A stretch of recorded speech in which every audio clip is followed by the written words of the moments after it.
Spots Ready, RX 93.1, and we are just so thrilled and so kilig to have in the booth a very special guest. And I'm glad she has time for us. I She's know, very busy.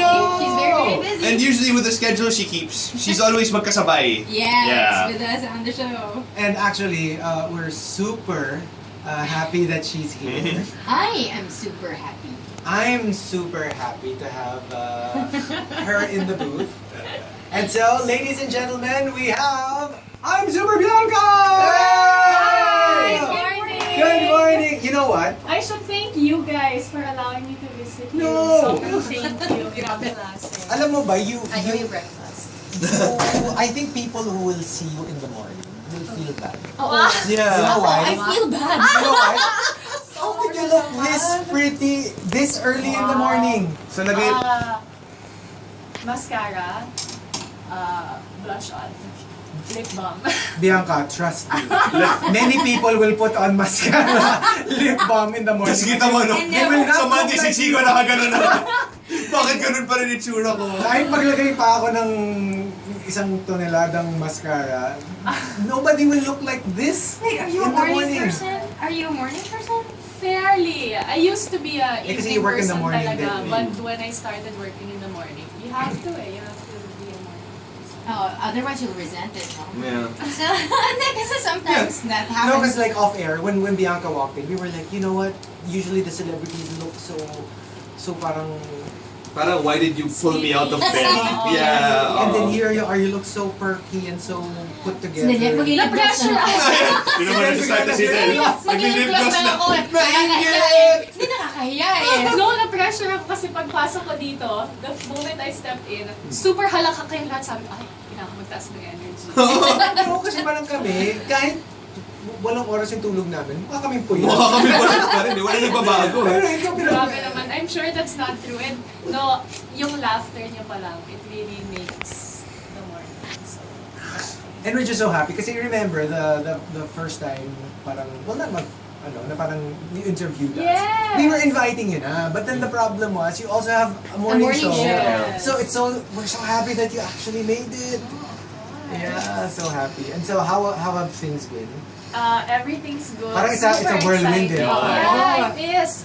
This year went by so fast. Did you expect it that 2014 would be this Monumental. Oo, monumental. Pivotal tong... No, not at all. I'm 31. Wow. Ay! Kaya, kanina lang pinag-usapan natin na most women will be like apprehensive about giving away Yeah, their no, age. me, I'm not. Hindi, empowered si Bianca. Yeah, Yeah. no, and ang saya ng 30s kaya. Yes. Diba? Yeah. You're not I wouldn't know. now. No!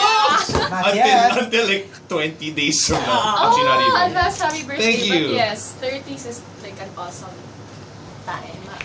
So yeah, I didn't think, kala ko I'll get settled down next year, next year.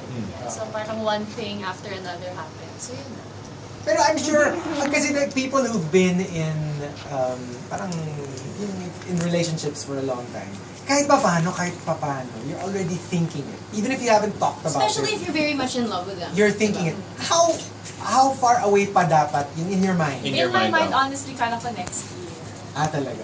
So you were really caught off guard.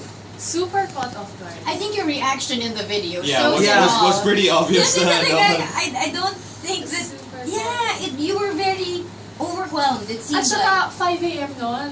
Yes! Oo, mas maga pa. So medyo... Who would think? Your Sabi senses ko, were hindi down. mo lang sinabi, nag-lipstick man. But how did it, okay, like, most girls have something in mind. Now, this is how I will be proposed to. How far or close to what you thought was it? No, never.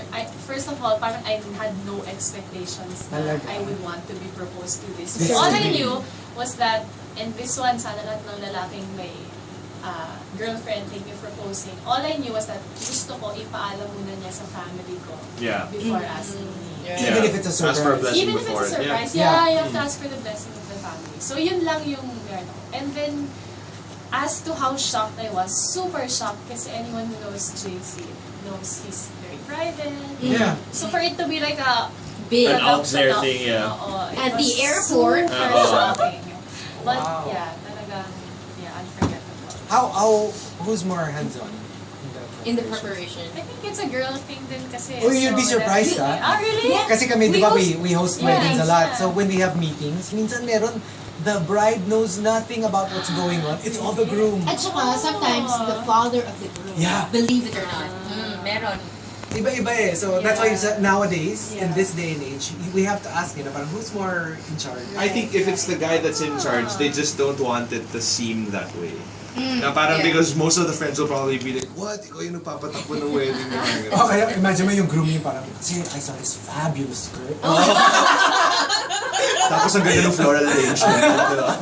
Bakit gano'n? You don't want it to involve na. No, I think from the start kasi na sinabi na niya na we'll make your dream wedding.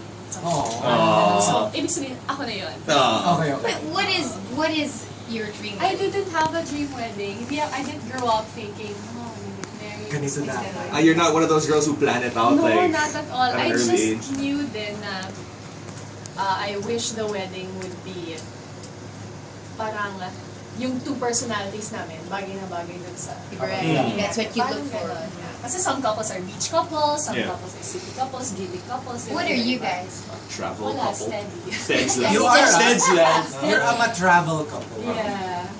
Will you be doing your cartwil? Yeah, will you? in your Sana. wedding? Will you? In your gown? In your gown, dapat na cartwheel. Hirap naman yun. Mahirap. Yeah. Oo, No, pero it's ano Sayang. Oo. one time, ito last vacation, kasi I'm very conscious with my sexy body. So, Whoa!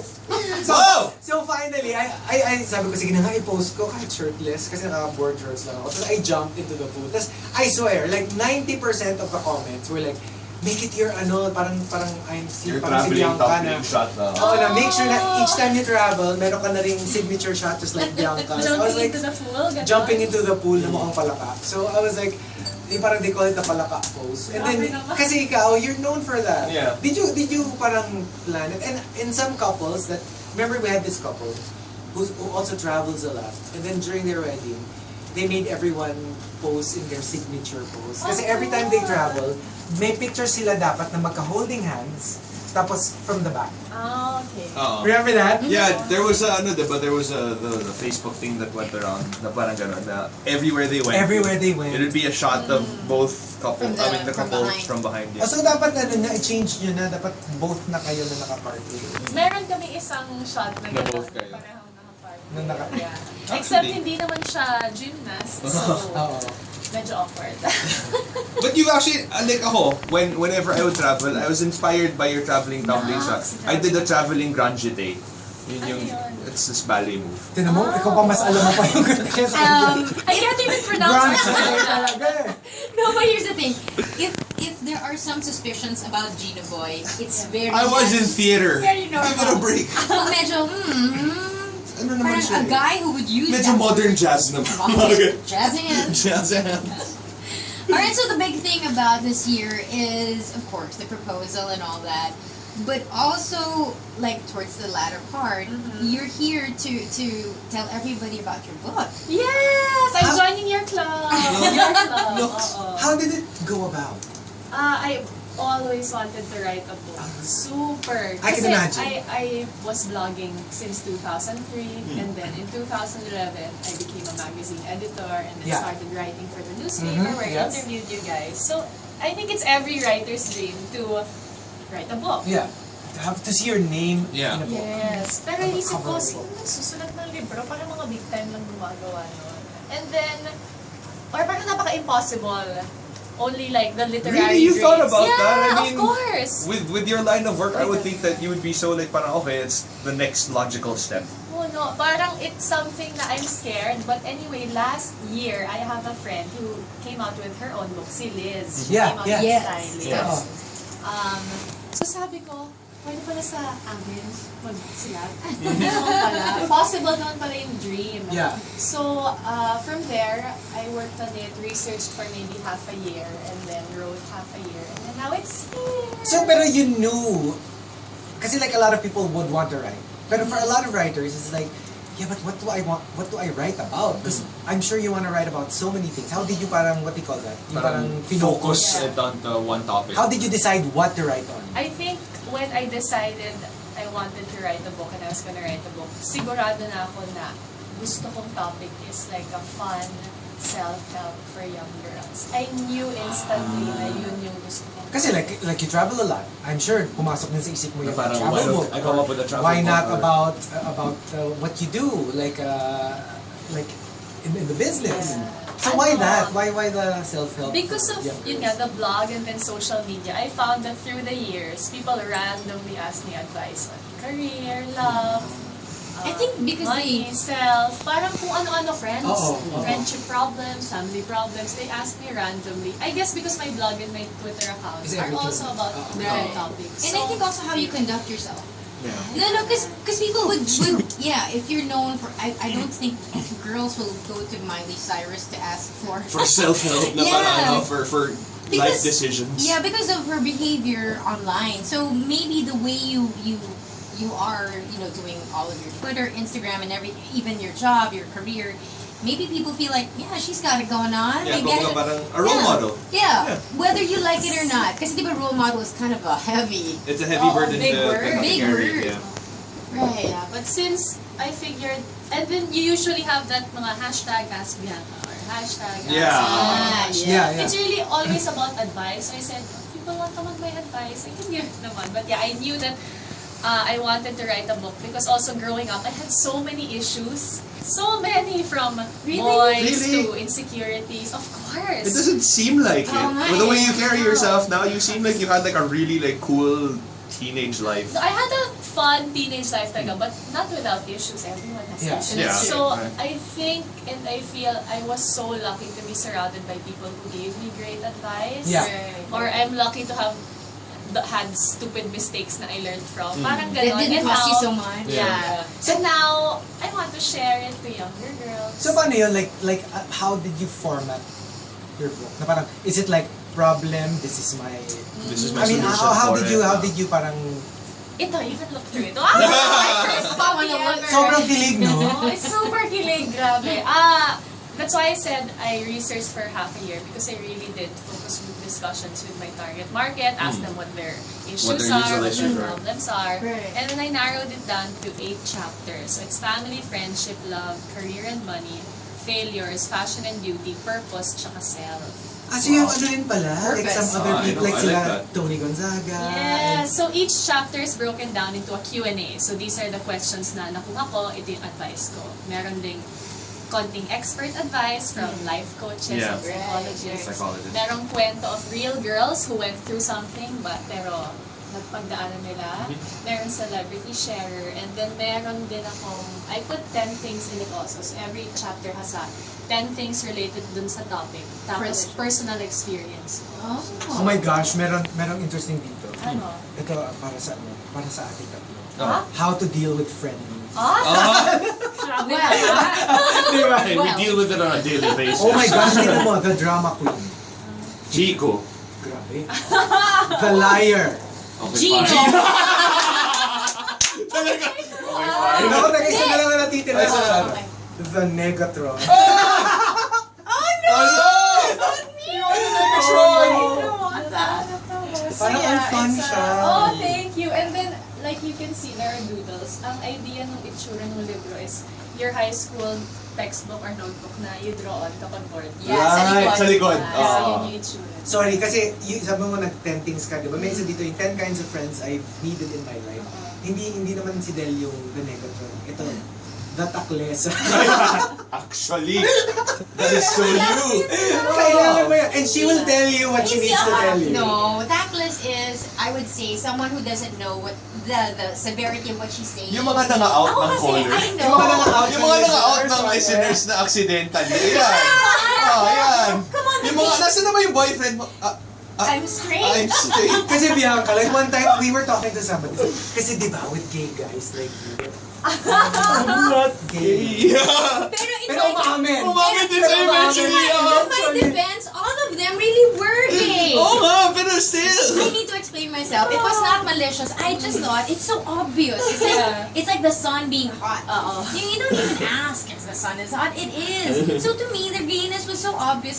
I thought they would be open with it. Therefore, the takles. Yun na nga Oh, you have rin pala, one sharer, si Marian Rivera. Yes. So how do you do it? Did you approach them? I approached them one by one. Based on the chapters, I looked for someone who had a story significant to the chapters. For example, you said Tony.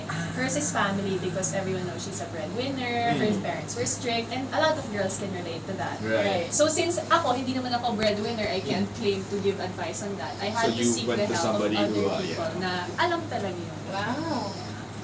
Oh, ito, So they were merong- gracious enough talaga to say yes, To to share impart their wisdom. oo, So yung to chapter share ng that. fashion and beauty rules, ba't hindi mo kami kinuha as share? Because she has Liz Uy as a friend. Kita mo naman gaano kami ka-fashion naman. Diba kitang-kita mo naman? Oh. Oo, kayo. Office drama. Ah, yeah. sige, we have a question. No, Ah, we will ask actually, Bianca. no. Oh my Yes. goodness. Might as well. Na-pressure ako, hold on. She might have to do research pa. Tapos may mga Oo. focus group discussion. So we have a little bit of time with her. If there's anything you want to ask I know. her, you can ask her today, okay? Yeah. On Twitter, we tag Chico, me, or Gino, or even Bianca herself, Yep. and then we'll give it some time. Yeah. All right. So more with Bianca in a little bit. Let's get into this.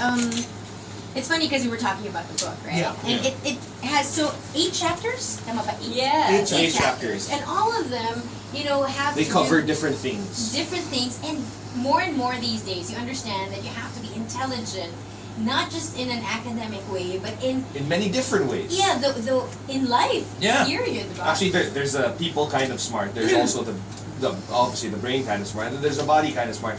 And the nice thing about having all these three types of intelligence is that whenever you're put into a situation where it calls for one more than the other, if you're good at all three, you can adapt well to the situation. Success. Yeah, It's all about it spells out success for you. Since you said nga there were parang 3 kinds, that's why it's called multiple intelligence. Intelligence, Kasi it's not one kind lang. And more we know that now because it's not just about academics. I mean, there's kumon, right, for kids. Yes. But then there's Gymboree. But that's Oh, not that's so common, true. huh? But Gymboree, it stresses on the physical, On the body. on the body, Yeah. diba?